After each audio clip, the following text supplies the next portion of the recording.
Connor Whitmore sat in the break room, staring into the flickering blue of the vending machine, like it was going to answer the question none of us dared to ask. His hands were still, too still for someone who just had his entire department publicly humiliated by the CEO's son. I remember the way he blinked, slow, like he was rewinding something in his head that didn't belong to this world. People say you can feel a lie before you understand it. That's what it felt like being in that room with him, like the truth was suffocating the air, pressing against the glass walls, begging someone to look closer. But no one did, except me, and maybe you. What happened at Mitchell & Core wasn't just another episode of office politics gone nuclear. It wasn't just a ruthless executive pulling rank, or an overambitious employee running his mouth. No, what happened was something else. Something wrong.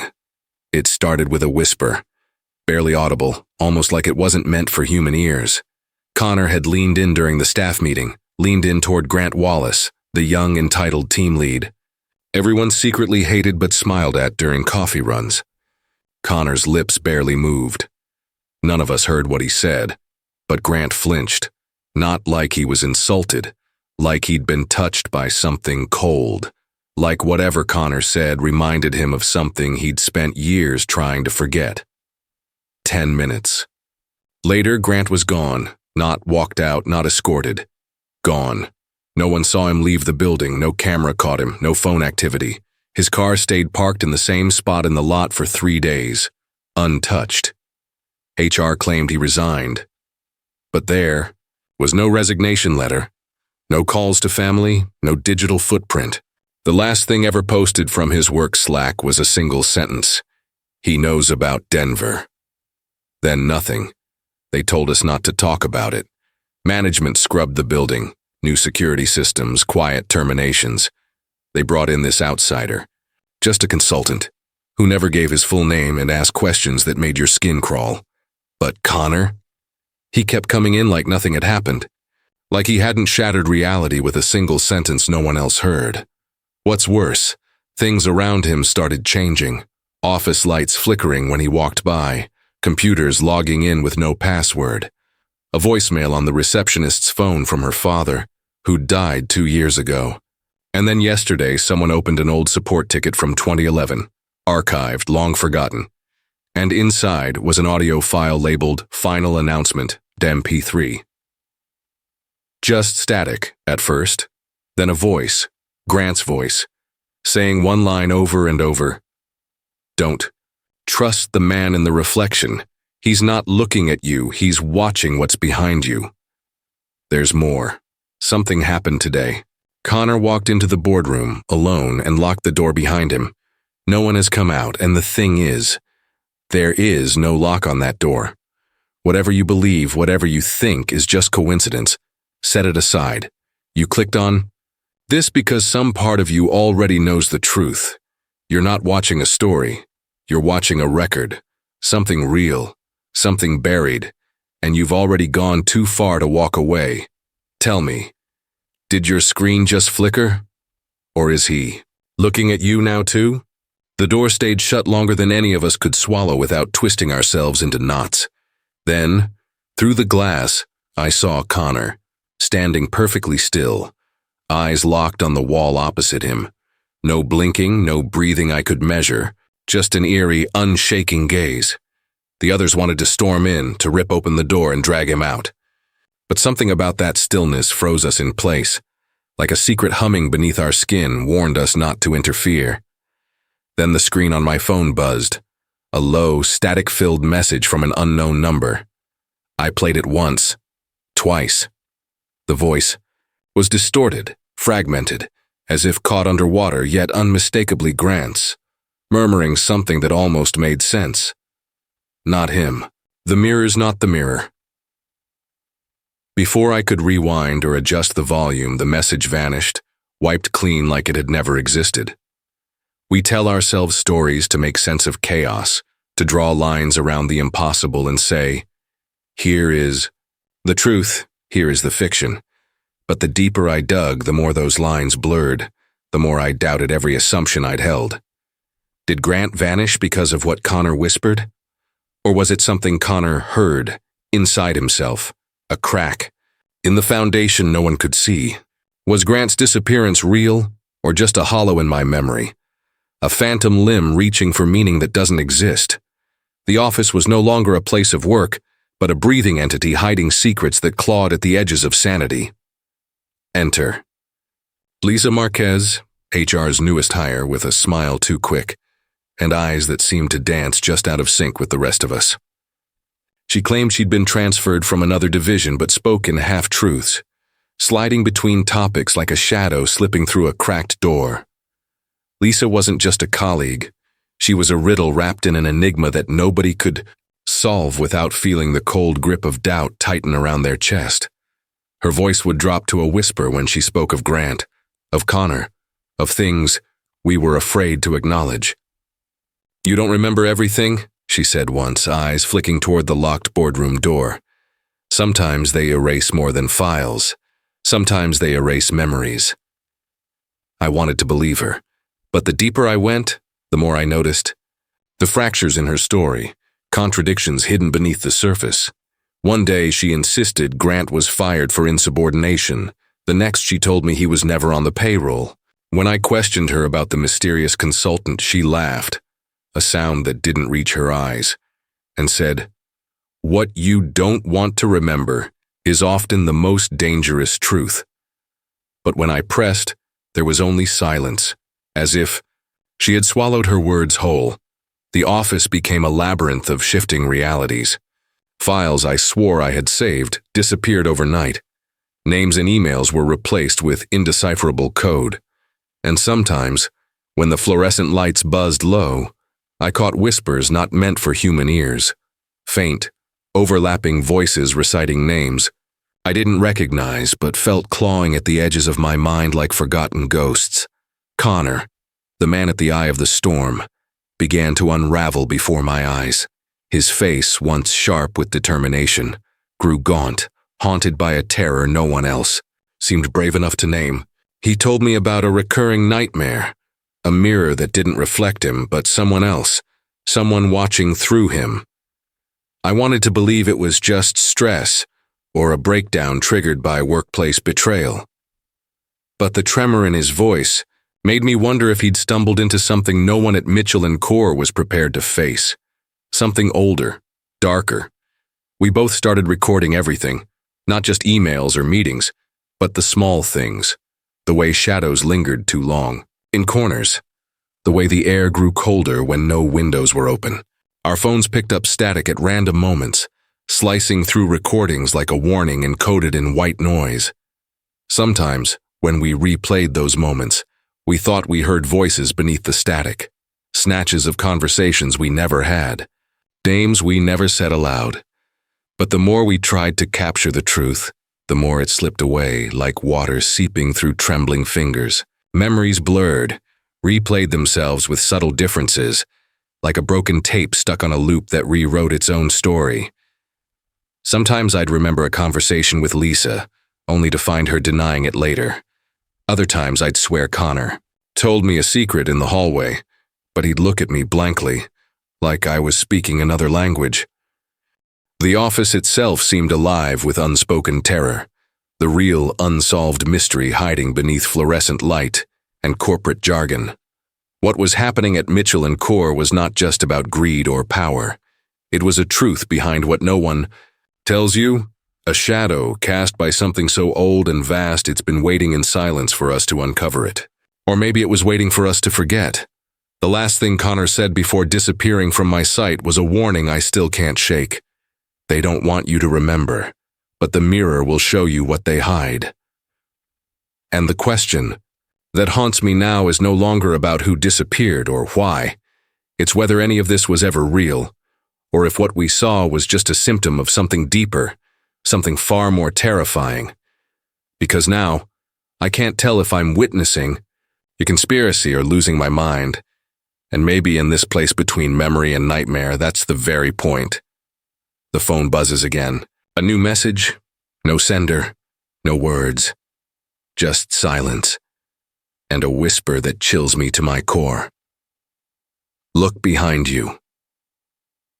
The morning sunlight slipped through the blinds with a pale, accusing light, catching dust motes that floated lazily in the stale air of my cramped apartment.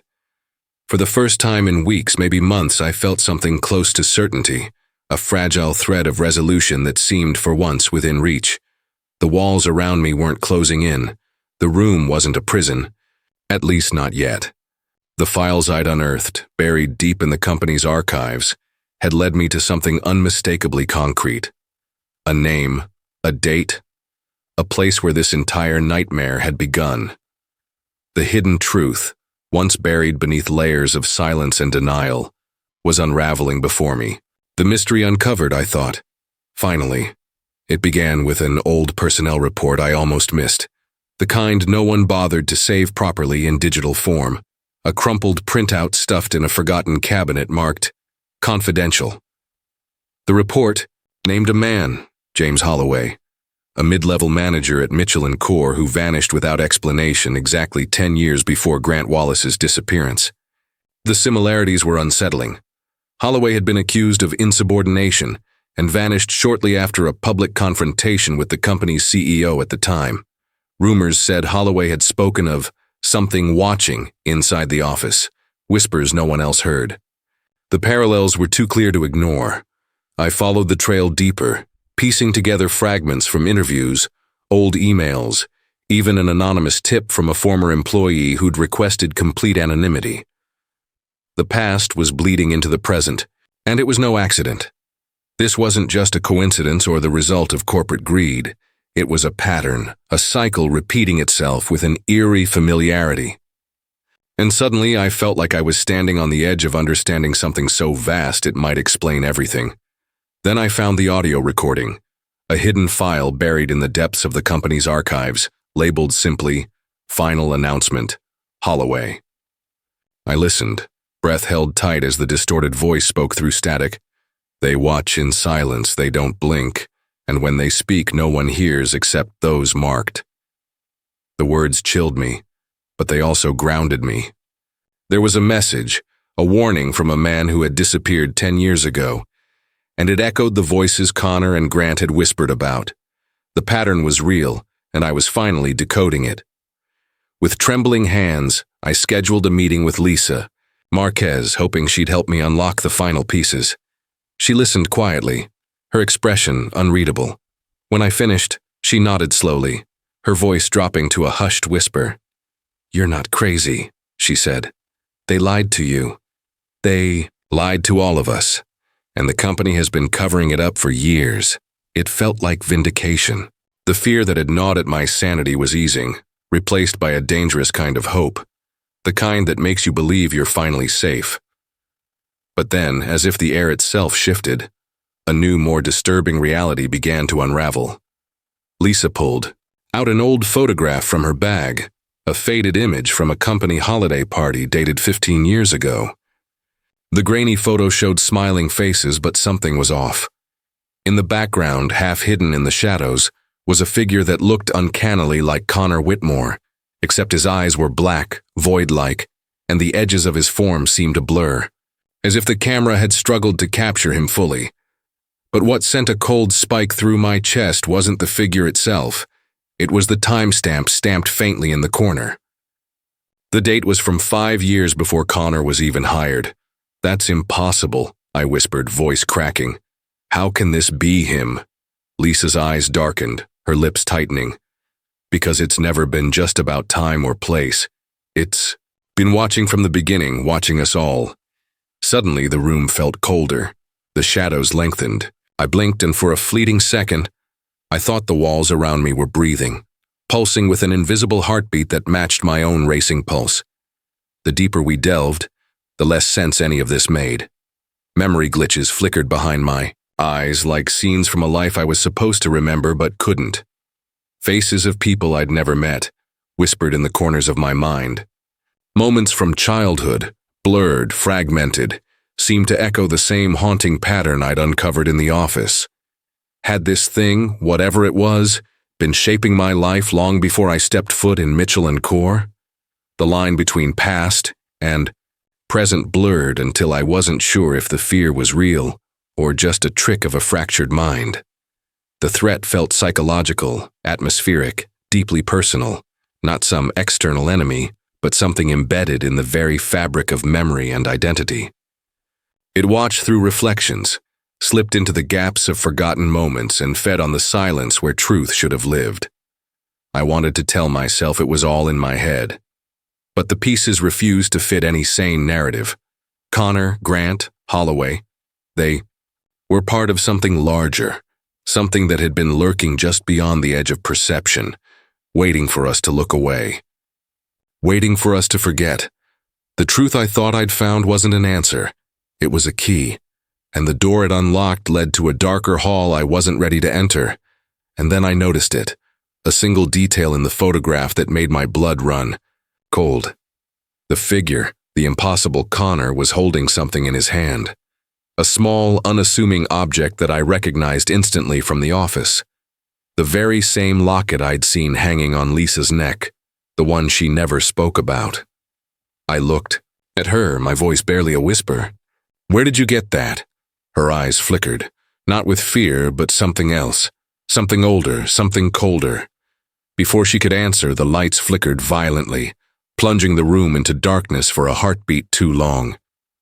When they snapped back on, Lisa was gone, and I was alone with the unanswered question echoing louder than ever before. Had I ever really known who she was, or what she had been watching all along? Every frame of this story, the whispered warnings, the vanished employees, the impossible photographs, now demanded to be seen again with new eyes, haunted by the possibility that everything I thought was truth might be a lie crafted by something far more dangerous than I could ever imagine. You're not crazy. They lied to you. And as the shadows lengthen once more, I realize this isn't the end. It's only the beginning, because now everything must be watched again, and nothing can be trusted. I never thought I'd see the message again, not in the flesh, not in the way it appeared on my screen, like a ghost speaking through the static of a dead channel. But last night, as the city's hum faded beneath the weight of midnight, my phone lit up with a notification I couldn't ignore, a text with nothing but a symbol, a jagged looping spiral drawn in pure black against a white background. It was the same symbol I'd glimpsed carved into a rusted filing cabinet in the depths of the company archives, the one no one dared explain, and which I'd thought was just a meaningless scribble.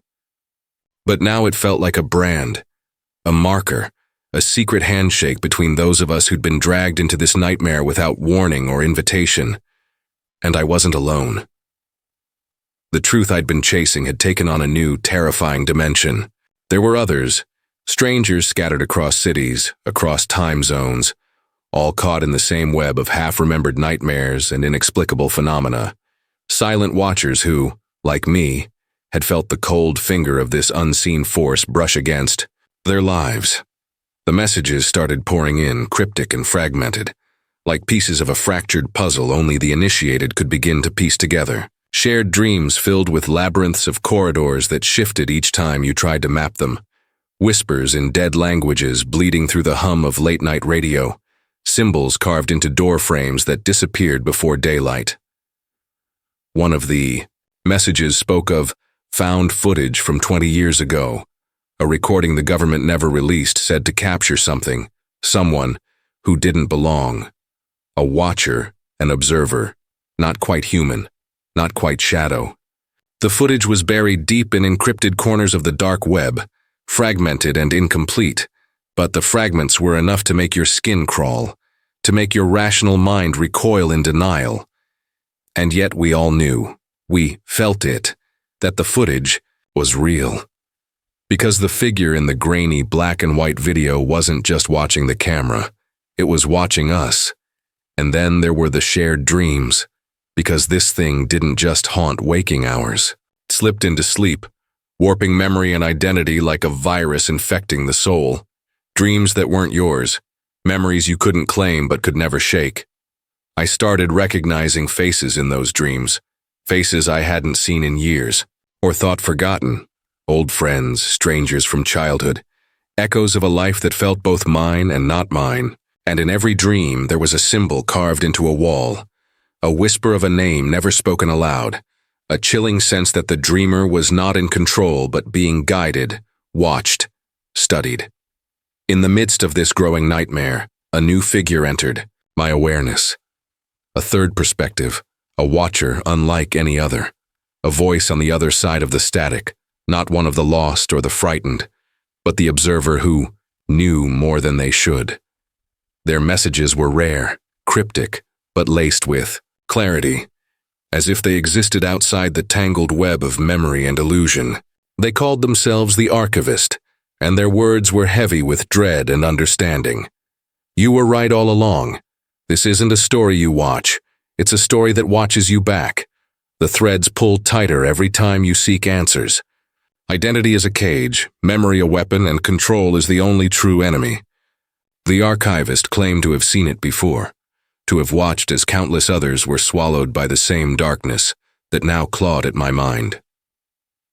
They spoke of a force older than any record, one that thrived on our fractured realities and manipulated the past and present until the lines between them dissolved. A force that didn't need names or faces, only fear, only silence, only the empty spaces where truth should have been. And here's what made me freeze. The archivist said that the Watchers aren't just passive observers. They are guardians, prisoners and sometimes puppeteers in a game so vast that the players don't even realize they're playing. That what I thought was a mystery to solve was actually a mirror reflecting a deeper, more insidious truth. That we, the witnesses, the seekers, were not just victims but also part of the story's machinery, tools in a design that none of us could fully grasp. Every new message, every shared dream, every symbol carved into the darkened corners of the world whispered the same thing. You're not crazy, you're not alone. But the truth you seek might be the most dangerous thing you ever find. As dawn approached, the weight of that knowledge settled into my bones like cold lead. The city outside stirred awake, unaware that beneath its familiar surface, invisible, Watchers moved, unseen but ever present, shaping memory, identity, reality itself. And in the quiet hum of my apartment, my phone vibrated again. A new message, no sender, no words, just that same looping spiral symbol pulsing like a heartbeat on the screen. The story was no longer just mine. It was ours. And it was far from, for the room felt impossibly still, as if the very air held its breath waiting. I sat alone, the weight of every shattered memory pressing down like a storm trapped beneath glass. The mystery I'd chased through shadowed corridors, through static-filled whispers and vanished colleagues, was no longer a puzzle to be solved. It was a mirror held up to my soul, reflecting parts of myself I never dared face. What happened, I realized, was never the point. It was why it happened, the why that clawed beneath my skin and dug deep into the fragile bones of what it meant to be human. I had hoped for answers, for some solid ground beneath the shifting sands of fear and doubt. But standing here, in this endless twilight between remembering and forgetting, the truth that confronted me was far more profound and terrifying. This force, this watcher that had traced its cold fingers through my life and the lives of so many others, it thrived not on our secrets or our pain, but on our very essence, on the raw, vulnerable humanity we try so desperately to hide. It wasn't punishment or malevolence. It was reflection, an echo of our deepest fears, our darkest regrets, and the fragments of ourselves we bury to survive. I thought of Grant, of Connor, of Holloway, names that had become ghosts woven into this tapestry of silence. What had driven them to the edge, to vanish into that abyss? Was it madness, or were they simply the first to see the cracks in the veil we all live behind? And what about me? What truth had I buried beneath layers of denial and distraction, pieces of my own past that whispered in dreams but refused to surface in daylight? The messages, the symbols, the shared dreams. They were threads pulling me toward a revelation I wasn't sure I was ready to face. I reached for my phone, the screen lighting my face in the dark, and I typed a confession I hadn't dared admit before. I was afraid afraid that the truth would shatter everything I thought I knew. Not just about this mystery, but about myself. Afraid that the watcher, the archivist, the endless shadows slipping between memory and reality were all manifestations of the chaos inside me. But even in that fear, a fragile hope flickered. Because maybe, just maybe, facing this darkness, acknowledging the parts of ourselves that we try to hide, was the only way to reclaim control, to break the cycle of silence and forgetfulness that had imprisoned us for so long. The choice stretched before me like an endless horizon, to surrender to the unraveling, or to rise and meet the nightmare head-on, to own the fractured pieces of my story and find strength in the brokenness. Lisa's disappearance, the impossible photograph, the impossible Connor, they were all echoes of a deeper truth. The Watcher was not just an external force, but a reflection of the fragile boundary between memory and identity, between fear and courage. To confront it was to confront ourselves, and in that confrontation lay both destruction and salvation. I closed my eyes and let the weight of the moment settle. This was no ending. It was an awakening, a terrifying, raw, and beautiful awakening that stripped away illusions and left me naked before the infinite unknown. And as the shadows shifted, I felt the faintest pulse of something new stirring beneath. The silence, a promise or a warning that the story was far from over. When I opened my eyes, the world was quieter, yet heavier with meaning. And in that quiet, I whispered to the darkness, to the Watcher, to the fragments of my own fractured self. Some truths don't want to be found, but some truths, once seen, never let you go. Thank you for watching. Don't forget to like, share, and subscribe for stories you were never meant to hear. Until next time, remember, some truths don't want to be found.